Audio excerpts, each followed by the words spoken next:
Top 5 observations as we head into week 1. And trust me, Bengal fans, you're going to want to hear this.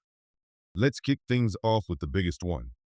Joe Burrow finally has a normal training camp. Now, that might sound simple, but think about it. Every single summer since Burrow got here, there's been chaos. From the torn ACL recovery, to the appendectomy, to last year's nagging calf injury. It always felt like something was hanging over this team before the season even began. Instead of building momentum, the Bengals were trying to patch things together. But this year, Burrow has been healthy, locked in, and absolutely slinging the ball all over camp. Teammates like T. Higgins have said the difference is obvious. Burrow looks sharper, more confident, and way more in sync with his offense. That matters a lot, especially when you remember his numbers in Week 1 games.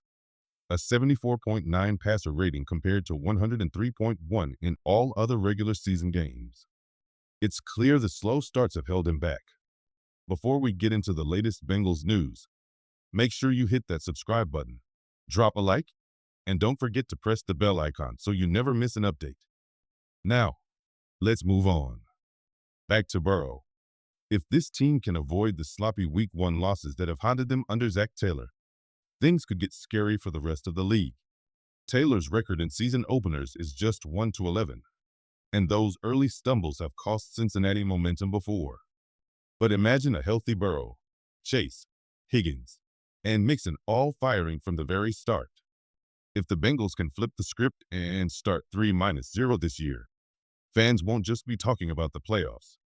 They'll be talking about another real shot at the Super Bowl. Observation number 2. The Bengals keep running into new defensive coordinators in season openers, and that trend has shaped how they prepare.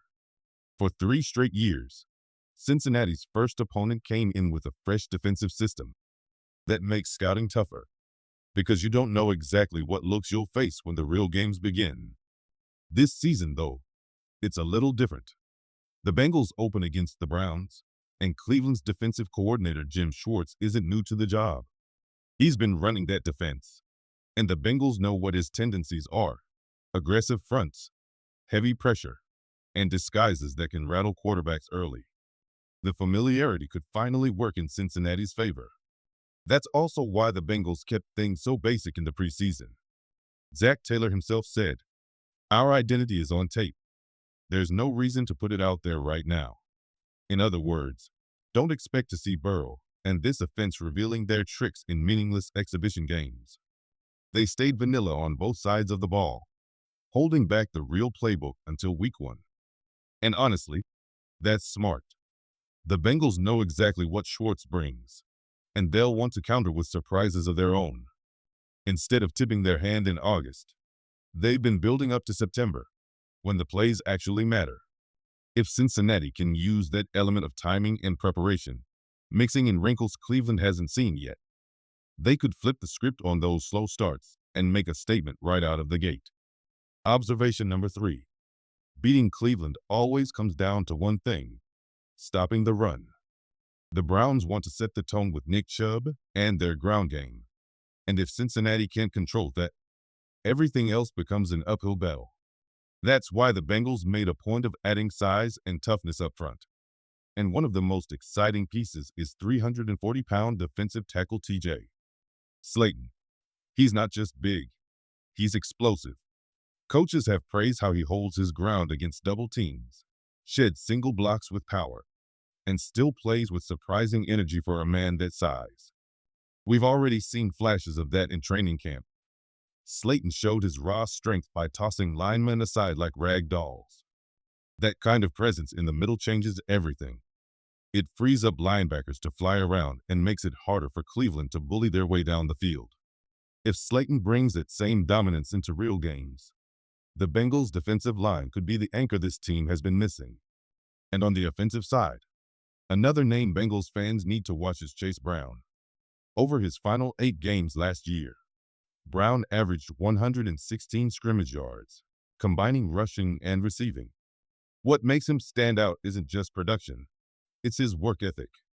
Coaches describe him as obsessive about preparation, always looking for ways to sharpen his game.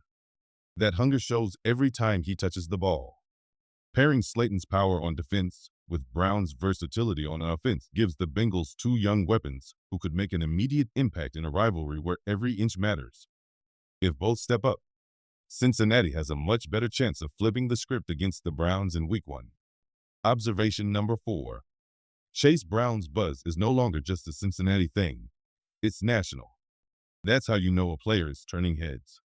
Normally, Bengals names don't get tossed around by casual fans outside of our city. But when you start hearing people who don't even follow this team talking about Chase Brown, that means he's making noise. And the hype is deserved. Brown has the speed, the balance, and the relentless preparation that coaches can't stop praising. If he truly breaks out this season, he won't just be another young weapon. He could change the entire rhythm of this offense. Add in rookies like Travion Williams' replacement snaps and Taj Brooks' potential role, and suddenly the Bengals' backfield has depth and excitement we haven't seen in years. Now, let's get to the bigger point. Some people say there's no such thing as a must-win game in Week 1.